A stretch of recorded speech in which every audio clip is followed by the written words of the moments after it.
पहाड़ों की दुनिया शहरों से अलग होती है। यहाँ हर चीज के अपने नियम होते हैं जो कहे नहीं जाते, बस माने जाते हैं। शाम ढलते ही माहौल बदलने लगता है और अंधेरा अपने साथ एक अजीब सी खामोशी ले आता है। कुछ जगहों पर रात के बाद बाहर निकलना ठीक नहीं माना जाता। वजह कोई नहीं बताता, लेकिन परंपरा निभाई जाती है। यहाँ समय भी अलग तरह से चलता है और हर कदम सोच समझ कर रखना पड़ता है। हर जमीन शहर जैसी नहीं होती और पहाड़ अपने नियम तोड़ने वालों को आसानी से माफ नहीं करते। तू मेरे साथ गांव तो चल रहा है, लेकिन एक बात पहले साफ समझ ले, वहाँ कुछ नियम है। अरे हाँ भाई, अब क्या है? तू तो ऐसे बोल रहा है जैसे गांव में कदम रखते ही भूत मुझे पकड़ लेंगे। मजाक मत कर, मैं सीरियस हूँ। शाम के बाद बेवजह बाहर नहीं निकलते वहाँ। अरे यार, ये क्या बातें हुई? पहाड़ है, कोई भूतिया जंगल थोड़ी है। शहर जैसा मत समझ, वहाँ लोग यूं ही नियम नहीं बनाते। तो क्या हुआ? मैं भी तो पहाड़ों में घूम चुका हूँ, मसूरी, शिमला गया हूँ, कहीं ऐसा सीन नहीं देखा। वो टूरिस्ट जगह है, मेरा गांव अलग है। वहाँ लोग वजह नहीं पूछते, बस मान लेते हैं। मतलब तू कह रहा है मैं टाइम से घर में घुस जाऊं, नहीं तो कोई उठा के ले जाएगा? मैं बस इतना कह रहा हूँ कि नियम मान ले, बाकी सब ठीक रहेगा। ठीक है बाबा, तेरे गांव में आया हूँ, तेरी सुनूंगा, लेकिन डराने का काम कम कर। अच्छा, बहुत हुआ, चलो गाड़ियों में बैठो, हमें शाम ढलने से पहले गांव पहुंचना होगा। अजय हिमालय की गोद में बसे एक छोटे से पहाड़ी गांव का रहने वाला था। कई साल पहले वह रोजगार की तलाश में महानगर लखनऊ चला गया था, जहां अब वह एक स्थिर और सम्मानजनक नौकरी कर रहा था। लंबे समय बाद उसे अपने घर और अपनों की याद आई, इसलिए उसने गांव जाने का फैसला किया। उसके साथ उसका मित्र रोहित भी था, जो पहली बार पहाड़ी गांव की प्राकृतिक सुंदरता को नजदीक से देखना चाहता था। दोनों ने सुबह ही यात्रा शुरू कर दी ताकि शाम के 7 बजे से पहले गांव की सीमा में पहुंच सकें। उस इलाके में यह आम बात थी कि अंधेरा होते ही लोग अपने घरों में सिमट जाते थे, क्योंकि पहाड़ी रास्तों पर रात के समय ऐसी अजीब घटनाएं होने की बातें सुनने को मिलती थीं जिन्हें कोई खुलकर बयान नहीं करता। शाम करीब 6:30 बजे वे गांव के पास पहुंच गए। अजय ने मुख्य सड़क के पास अपनी गाड़ी रोकी और रोहित के साथ पैदल ही अपने घर की ओर बढ़ चला। जैसे ही वे घर के पास पहुंचे, आंगन में खड़ी अजय की मां की नजर उन पर पड़ी। उसके हाथ में आरती की थाली थी, मानो वह काफी देर से उसी पल का इंतजार कर रही हो।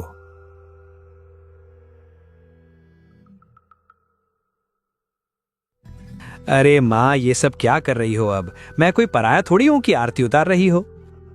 चुप कर, यहाँ का होकर भी ऐसी बातें करता है। पहाड़ का बच्चा है और पहाड़ की बातों पर ही हंस रहा है। शाम हो रही है, रास्ते से आए हो, कौन जाने पीछे पीछे क्या लग गया हो। अग्नि की आरती से बुरी चीजें दूर रहती हैं। आंटी, शहर में तो हम लोग आधी रात तक घर के बाहर रहते हैं, वहां तो ऐसा कुछ नहीं होता, फिर यहाँ इतनी सावधानी क्यों? बेटा, हर जगह एक जैसी नहीं होती। शहर और पहाड़ में बहुत फर्क है। यहाँ जो बातें बुजुर्ग कहते हैं वो बिना वजह नहीं कहते। इन बातों पर सवाल नहीं किया जाता, माना जाता है। बस अब जल्दी से घर के अंदर आ जाओ, अंधेरा उतरने वाला है और इस समय बाहर रहना ठीक नहीं। माँ ठीक कह रही है रोहित, चल अब अंदर चलते हैं। घर के भीतर पहुंचते ही सारा माहौल शांत और सुकून से भरा हुआ था। अजय की मां ने बिना देर किए सबके लिए खाना परोस दिया। पहाड़ी गांवों में सूरज ढलते ही जिंदगी की रफ्तार थमने लगती है, इसलिए रात ज्यादा गहराने से पहले ही घरों में चूल्हे ठंडे हो जाते हैं। करीब 8 बजे तक सबने साथ बैठकर भोजन किया और फिर धीरे धीरे सोने की तैयारी होने लगी।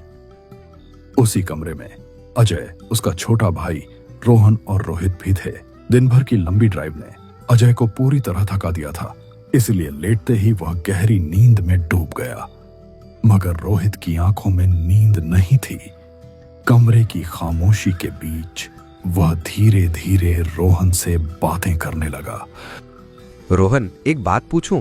ये जो यहाँ कहा जाता है कि शाम के बाद बाहर नहीं निकलना चाहिए, नहीं तो कुछ पीछे लग जाता है, इसमें सच कितना है? रोहित भैया, यहाँ लोग यूं ही बातें नहीं बनाते। 7 बजे के बाद कोई बाहर नहीं जाता। जो गया है वो या तो लौट कर ठीक नहीं आया या फिर लौटा ही नहीं। मतलब अब यहाँ भी डर की कहानियां चलती हैं, कोई भूत वूत और ऐसी बातें? आप मजाक समझ रहे हो, लेकिन यहाँ इसे मजाक नहीं माना जाता। लोग कहते हैं कि कई बार अजीब सी बारात निकलती है, अगर उनकी नजर किसी इंसान पर पड़ जाए तो उसे साथ ले जाती है। वाह, इंसानों की शादी तो आजकल मुश्किल से हो रही है और यहाँ भूतों की बारात निकल रही है। भैया हंसिए मत, गांव के कई लोग ऐसे ही गायब हुए हैं। आज तक किसी को पता नहीं चला कि वे गए कहाँ। पता नहीं यार, तुम्हारे गांव में कैसी कैसी बातें उड़ती रहती हैं। मैं तो यहाँ घूमने और मजे करने आया था, लेकिन ये सब सुन सुनकर दिमाग खराब हो गया। चलो छोड़ो, अब सो जाओ, मुझे भी नींद आने लगी है। रोहित के मन में अब भी यही बात चल रही थी कि गांव में कही जाने वाली ये सारी बातें महज वहम और पुरानी सोच का नतीजा है। उसे लगता था कि डर की ये कहानियां समय के साथ लोगों की आदत बन चुकी हैं, जिनका हकीकत से कोई लेना देना नहीं। अगली सुबह वह अजय और उसके छोटे भाई के साथ पहाड़ों की ओर निकल पड़ा। दिन भर उन्होंने घाटियों, जंगलों और ऊंचे रास्तों को करीब से देखा, मगर जैसे ही शाम का उजाला थोड़ा सा फीका पड़ने लगा, तीनों ने बिना देर किए घर लौटने का फैसला कर लिया। पहाड़ों में सूरज ढलने का मतलब सिर्फ अंधेरा नहीं होता, बल्कि माहौल का बदल जाना होता है। और उस दिन लौटते वक्त रोहित को पहली बार महसूस हुआ कि पहाड़ों की खामोशी कुछ ज्यादा ही गहरी है। चल अब काफी हो गया, घर चलते हैं, अंधेरा होने वाला है। अरे यार, अभी तो मजा आ रहा है, थोड़ी देर और घूम लेते हैं। रोज थोड़ी ना आते हैं यहाँ। एक ही बात कितनी बार समझाऊं तुझे, कहा ना चल। वैसे भी तू इस गांव का नहीं है, यहाँ अगर कुछ हुआ तो देवता को पुकार भी नहीं पाएगा। अरे तू फिर वही बातें शुरू कर दी। कुछ नहीं होता यार, बस 10 मिनट और। नहीं भैया, अब सच में चलना होगा। शाम ढल रही है, अगर सूरज डूबने से पहले घर नहीं पहुंचे तो माँ भी डांट लगाएगी। सुन लिया ना, अब बिना बहस किए सीधे घर चलते हैं। ठीक है बाबा, चलो। तुम लोगों का गांव बड़ा सख्त है भाई। रोहित का घर लौटने का बिल्कुल भी मन नहीं था, लेकिन दोनों भाइयों की जिद के आगे उसे अपना मन मारना पड़ा और आखिरकार सभी लोग वापस घर लौट आए। रात गहराने के साथ पूरा घर गहरी नींद में डूब चुका था। चारों तरफ सन्नाटा पसरा हुआ था। तभी रोहित की नींद अचानक खुल गई। उसे वॉशरूम जाने की जरूरत महसूस हुई, इसीलिए वह दबे पांव घर से बाहर निकल आया। पहाड़ी इलाकों में अक्सर वॉशरूम घर से थोड़ी दूरी पर बने होते हैं, इसीलिए बाहर निकलना आम बात थी। काम निपटाकर जैसे ही रोहित वापस मुड़ा, उसके कानों में एक तेज और डरावनी आवाज पड़ी। ऐसा लग रहा था मानो पास ही कहीं जोरों से पानी बह रहा हो, जैसे अंधेरे में कोई नदी अचानक जाग उठी हो। उस आवाज की गूंज खामोश पहाड़ों को चीरती हुई सीधी उसके दिल तक उतर रही थी। और हैरानी की बात यह थी कि उसे याद नहीं पड़ रहा था कि इस घर के आसपास कोई नदी या झरना था भी। उसी पल ठंडी हवा का एक झोंका उसके पास से गुजरा, मानो अंधेरा खुद उसे सावधान कर रहा हो। इतनी रात को ये पानी बहने की आवाज कहां से आ रही है? आसपास तो कोई नदी या झरना है ही नहीं। लगता है मेरे कान बज रहे हैं। वैसे भी ये पहाड़ी इलाका इतना शांत होता है कि पत्ता भी गिरे तो आवाज सुनाई दे जाए, फिर ये आवाज इतनी तेज कैसे? लोग कहते हैं रात में बाहर निकले तो छलावा लग जाता है। अरे मैं तो ठीक ठाक खड़ा हूं यहाँ, मुझे तो कुछ नहीं हुआ। बस डर की बातें हैं और कुछ नहीं। अजीब लोग हैं यार, हर बात में भूत प्रेत जोड़ देते हैं। मैं अकेला बाहर घूम रहा हूँ, सब नॉर्मल है। रुको, मैं इसका वीडियो बना लेता हूँ, कल दिखाऊंगा सबको कि कुछ नहीं होता, तब मानेंगे ये लोग कि ये सब सिर्फ वहम है। रोहित ने हिम्मत जुटाई और अपने मोबाइल का रिकॉर्डिंग मोड चालू कर लिया। वह धीरे धीरे उस दिशा में बढ़ने लगा जहां से आवाज आ रही थी। कदम बढ़ाते हुए उसके दिल की धड़कन तेज हो चुकी थी, लेकिन वह खुद को संभाले हुए था। तभी अचानक उसके कानों में एक अजीब सी आवाज पड़ी। न पूरी तरह कदमों की आहट, न ही किसी जानवर की हलचल। उस आवाज के साथ हवा में एक अनजान सी गंध घुली हुई थी, जो न तो किसी फूल जैसी थी और न ही मिट्टी जैसी। रोहित एक पल के लिए वहीं थम गया, क्योंकि अब डर सिर्फ महसूस नहीं हो रहा था, बल्कि आसपास की हवा में साफ उतर आया था। ये कैसी अजीब आवाज है यार, सुनते ही दिमाग सुन्न सा हो रहा है। ऐसा लग रहा है अगर थोड़ी देर और सुनी तो कान के पर्दे ही फट जाएंगे। लेकिन सवाल ये है कि आखिर ये आवाज है किस चीज की? न पानी जैसी लग रही है, न हवा जैसी। इतनी तेज आवाज इस सन्नाटे में, ये बिल्कुल नॉर्मल नहीं है। रोहित ने घबराकर चारों ओर नजरें दौड़ाईं, लेकिन अंधेरे में उसे कुछ भी साफ दिखाई नहीं दिया। मोबाइल की रिकॉर्डिंग चालू थी, फिर भी उसमें किसी तरह की कोई आवाज कैद होती महसूस नहीं हुई। जिस दिशा से थोड़ी देर पहले अजीब हलचल सुनाई दे रही थी, वहां अब पूरी तरह सन्नाटा छा चुका था। जैसे ही वह रिकॉर्डिंग करते हुए कुछ कदम और आगे बढ़ा, उसके फोन की फ्लैशलाइट की रोशनी रास्ते पर पड़ी। उसी रोशनी में उसे आगे थोड़ी दूरी पर एक खरगोश बैठा हुआ दिखाई दिया। जानवरों से लगाव होने की वजह से रोहित कुछ पल के लिए सब कुछ भूल गया और वह उसके पास जाने लगा। खरगोश भी धीरे धीरे सड़क पार कर दूसरी ओर बढ़ने लगा, मगर जैसे ही रोहित उसके करीब पहुंचने ही वाला था, वह खरगोश अचानक उसकी आंखों के सामने से गायब हो गया। यह देखकर रोहित के शरीर में सिहरन दौड़ गई, माथे पर पसीना उभर आया और डर के मारे उसके कदम अपने आप पीछे हटने लगे। ये क्या था? अभी तो मेरी आंखों के सामने था वो खरगोश, एकदम साफ, फिर एक पल में ऐसे कैसे गायब हो गया? नहीं, ऐसा नहीं हो सकता। ये मेरा वहम नहीं हो सकता। मैंने अपनी आंखों से देखा है। ये जगह ठीक नहीं है, बिल्कुल भी ठीक नहीं। रोहित पूरी तरह घबराया हुआ था। उसके भीतर का डर अब काबू से बाहर हो चुका था और सांसें भी ठीक से साथ नहीं दे रही थीं। वह अब भी अपने होश संभाल ही रहा था कि अचानक उसके पीछे किसी के तेजी से भागने की आवाज गूंज उठी। यह आवाज इतनी साफ थी कि उसका शरीर सिहर उठा। उसने डरते डरते गर्दन मोड़ी तो देखा, वही खरगोश कुछ फासले पर खड़ा उसे घूर रहा था। आंख झपकने भर की देर में ही वह फिर से अंधेरे में घुल गया, जैसे वहां कभी था ही नहीं। दूसरी बार भी ऐसा होते देख रोहित का आखिरी भ्रम भी टूट गया। यह कोई कल्पना नहीं थी। उसका पूरा शरीर कांप रहा था, होंठ सूख चुके थे और माथे से पसीना टपक रहा था। फिर भी उसने खुद को संभाला, मन ही मन भगवान का नाम लिया और बिना पीछे मुड़े तेज कदमों से घर की ओर बढ़ चला, जैसे हर पल अंधेरा उसके और करीब आता जा रहा हो। रोहित डर के मारे कांपते हुए धीरे धीरे आगे बढ़ रहा था। हर कदम के साथ उसे यह एहसास हो रहा था कि कोई है जो उसके पीछे पीछे चल रहा है। सब लोग ठीक ही कह रहे थे, 7 बजे के बाद बाहर नहीं निकलना चाहिए था। मैंने बहुत बड़ी गलती कर दी। जिन बातों को आज तक सिर्फ कहानियां समझता रहा, आज वही सब मेरी आंखों के सामने हो रहा है। ये सब सच है, ये कोई वहम नहीं। कहीं वो मेरे पीछे तो नहीं आ रहा? हर कदम पर ऐसा लग रहा है जैसे कोई मुझे देख रहा हो। हे भगवान, ये सब मेरे साथ क्यों हो रहा है? मुझे यहाँ से सुरक्षित बाहर निकाल दो, बस आज बचा लो। मैं दोबारा ऐसी गलती कभी नहीं करूंगा। तभी उसके कानों में पैरों की हल्की लेकिन साफ आहट गूंजने लगी। वह घबराकर तेज चलने लगा, मगर अचानक उसके कंधे पर किसी ने अपना हाथ रख दिया। उस पल डर ने उसे जकड़ लिया, गला सूख गया, आवाज जैसे भीतर ही दब कर रह गई। वह चाहकर भी चीख नहीं पाया। तभी उसके सामने एक बुजुर्ग आदमी आकर खड़ा हुआ। उसका चेहरा शांत था, पहनावा साधारण और आंखों में कोई अजीबपन नहीं था। उसे देखकर रोहित की सांस थोड़ी सामान्य हुई। तुम यहाँ जंगल में क्या कर रहे हो? क्या तुम्हें नहीं पता कि 7 बजे के बाद घर से बाहर निकलना मना है? लगता है तुम जैसे लोगों को अपनी जान ज्यादा प्यारी नहीं होती। आप मुझे डराने की कोशिश मत कीजिए काका, और आप खुद भी तो इतनी रात में यहाँ अकेले घूम रहे हैं। आपको डर नहीं लगता? डर? मुझे भी कभी बहुत डर लगता था। कभी? तो फिर अब नहीं लगता? कैसे खत्म हो गया आपका डर? एक रात में सब खत्म हो गया। एक रात में? क्या हुआ था उस रात? जिस रात मेरा डर खत्म हुआ था, उसी रात मैं इंसान भी नहीं रहा। जैसे ही रोहित ने उस आदमी से सवाल किया, उसके होंठों पर एक ऐसी मुस्कान फैल गई जिसे देखकर रूह तक कांप उठे। वह मुस्कान सामान्य नहीं थी, उसमें कुछ ऐसा था जो इंसानी नहीं लगता था।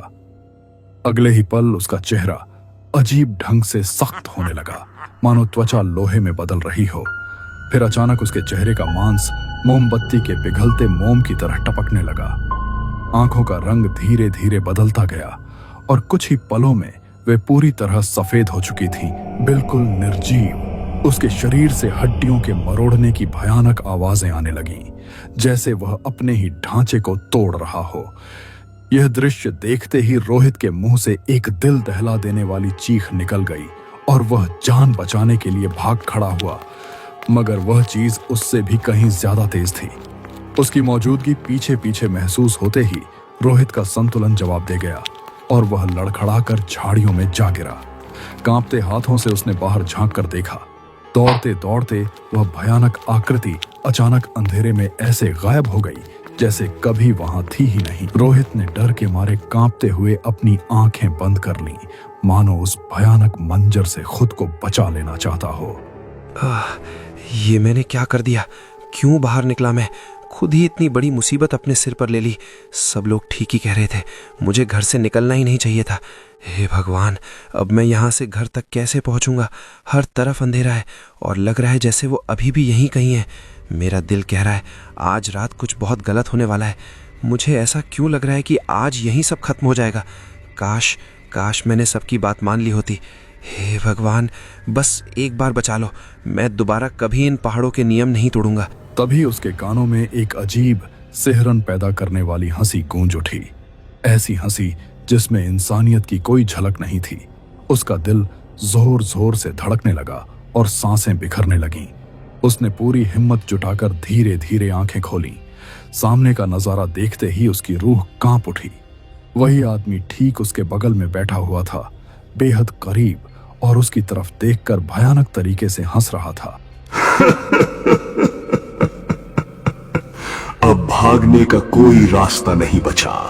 तुम खुद चलकर यहां तक आए हो और यहीं तुम्हारी किस्मत लिखी जा चुकी है।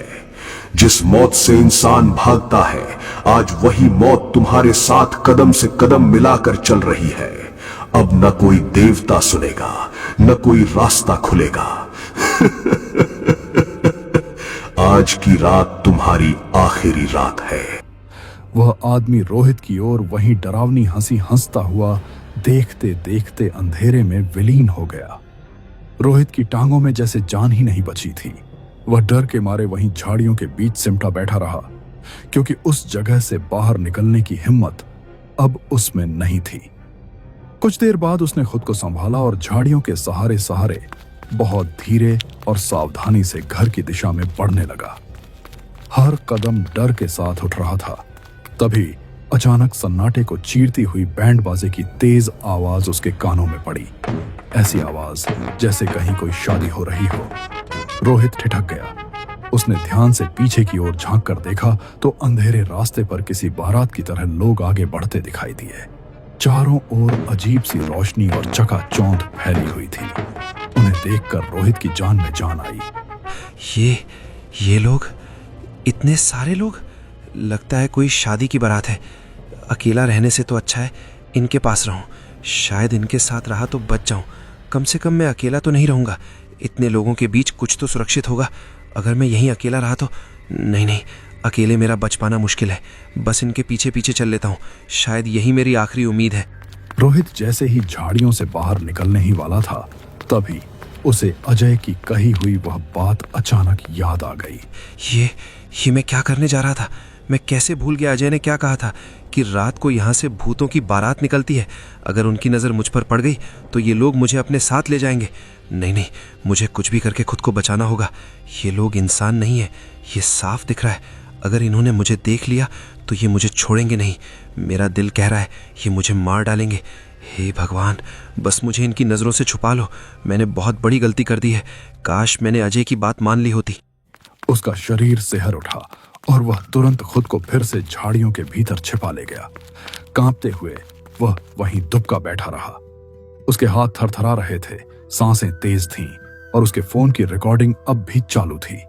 सब कुछ बिना रुके कैद हो रहा था। बाहर से आती बारात की ढोल, ताशे और शहनाइयों की आवाजें उसके कानों में हथौड़े की तरह बज रही थीं। वह बस यही दुआ कर रहा था कि वे लोग वहां से निकल जाएं।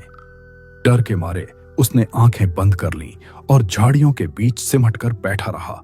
लेकिन अचानक वह संगीत और भी ज्यादा तेज हो गया, इतना तेज कि रोहित की चीख भी उसमें दब गई। उसके कानों में असहनीय दर्द उठा और अगले ही पल उसके कानों से खून बहने लगा। डरते हुए उसने आंखें खोलीं तो उसकी रूह कांप उठी। वह बारात अब धीरे धीरे उसकी ओर बढ़ रही थी। जैसे जैसे वह करीब आती जा रही थी, रोहित का डर कई गुना बढ़ता जा रहा था। उसने जब ध्यान से उन्हें देखा तो समझ गया कि वे आम लोग नहीं थे। उनके चेहरों का मांस फटा हुआ था, आंखों की पुतलियां बाहर निकली हुई थीं, पैर पीछे की ओर उल्टे मुड़े हुए थे और हर चेहरे पर एक शैतानी मुस्कान जमी हुई थी।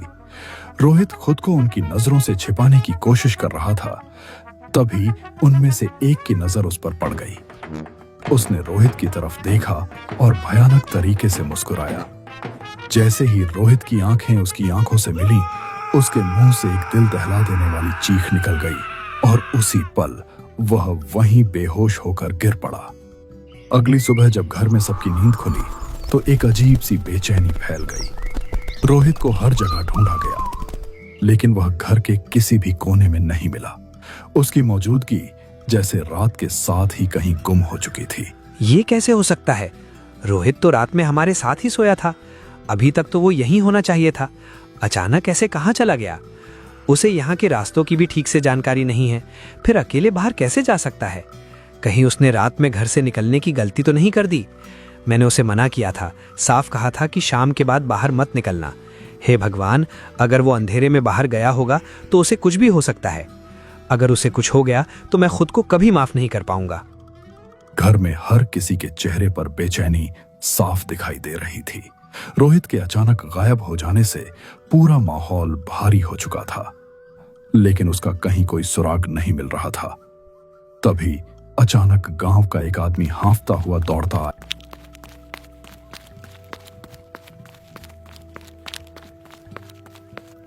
और सीधे अजय के सामने आकर रुक गया। उसने जो कुछ अजय के कानों में कहा, उसे सुनते ही अजय के पैरों तले जमीन खिसक गई। बिना कुछ बोले, बेचैनी और डर के साथ वह जंगल की ओर भाग पड़ा। जैसे ही वह झाड़ियों के उस रास्ते तक पहुंचा, उसकी नजर सामने के दृश्य पर ठहर गई। एक पेड़ की ऊंची डाली से रोहित का निर्जीव शरीर लटका हुआ था। उसकी आंखों की पुतलियां गायब थीं, मुंह अध खुला था और जीभ बाहर की ओर लटकी हुई थी। हाथ पैर इस तरह मरोड़े गए थे जैसे किसी ने जानबूझकर उन्हें उल्टा घुमा दिया हो।